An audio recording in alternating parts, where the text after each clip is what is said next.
बिस्मिल्लाहिर्रहमानिर्रहीम। दयूस वो शख्स है जिसकी बीवी, बेटी, बहन, माँ, पोती जिनका वो महरम है बेपर्दा बरसरे आवाम घूमती हों और वो इनके घूमने पर राज़ी भी हो। दयूस सिर्फ बाप ही नहीं हो सकता बल्कि दयूस वो शख्स है जिसके महरमात बेपर्दा रहते हों, चाहे वो बाप हो, भाई हो, बेटा हो, दादा हो या पोता हो। मुंह ढाँप लिया मगर नंगे, ये भी एक किस्म है उन औरतों की जो बेनकाब, बेपर्दा, बेलगाम घूमती हैं और उनके वली उन्हें मना नहीं करते। तो मुंह ढाँप लिया मगर नंगे कपड़े या फिर आधे बदन ढाँपा हुआ है या फिर बारीक कपड़े जिनमें खाल की रंगत दिखती हो या फिर इतना चुस्त कपड़े जिनसे साख्ते बदन नुमाया ज़ाहिर हो, उसकी औरतें पहनती हैं और वो राज़ी है, तब भी वो दयूस है।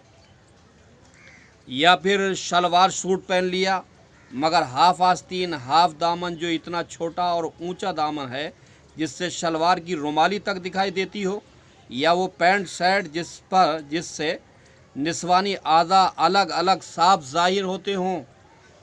शहवत यानी सेक्स को बढ़ावा देने वाले सेक्सी कपड़े पहनाता हो या फिर पहनने पर औरतों के राज़ी हो। बाहर भी ऐसे ही आती जाती हों औरतें, इनका महरम भी दयूस है। ऐसी औरतें जो पर्दे में रहती हैं मगर उनका मजाक ऐसा है जिससे शहवत बढ़ती हो, या फिर मजाक ना करें बल्कि अपनी चाल ढाल से जुल देती हों जिससे सेक्स को तक़वियत मिलती हो। ऐसी हराम हरकतें करने वाले का बाप या फिर उसका वली अगर वो इन हरकत पर राज़ी है तो वो भी दयूस है। कुछ लोग कहते हैं औरतें मज़ारात पे जाती हैं। हाँ, आला हज़रत फ़ाज़िल बरेलवी रज़ी अल्लाह ताला अन्हु ने साफ लिखा है, औरतों का मज़ारात औलिया पर जाना हराम है, मगर वो मज़ारात पर जाती हैं तुम्हारी बाज़ारों में जाती हैं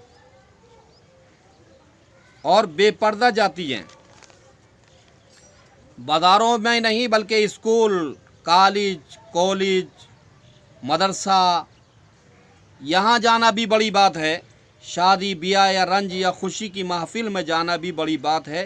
हुक्म तो शरीयत का ये है कि औरत को सगे तैरे भाइयों के यहाँ जाना या उनके सामने बेनकाब जाना, सगे चचेरे के सामने जाना, सगे फुपेरे के सामने जाना, सगे खलेरे के सामने जाना, सगे फूफा के सामने जाना, औरतों का जाना, उसका वली अगर इन आने और जाने पर राज़ी है तो वो भी दयूस है अगर मना नहीं करता है। हजरात, वो भेजने वाला चाहे बाप हो, चाहे शौहर हो, चाहे बेटा हो, जो भी राज़ी है वो दयूस है। अल्लाह इन हराम हरकतों से बचाए। आमीन। वाखिर दावाना अनिल हम्दुलिल्लाहि रब्बिल आलमीन। आगे से अपने आप को महफूज रखें, अपने बच्चों को, अपनी बीवियों को, अपनी बेटियों को महफूज रखें। वाखिर दावाना अनिल हम्दुलिल्लाहि रब्बिल आलमीन।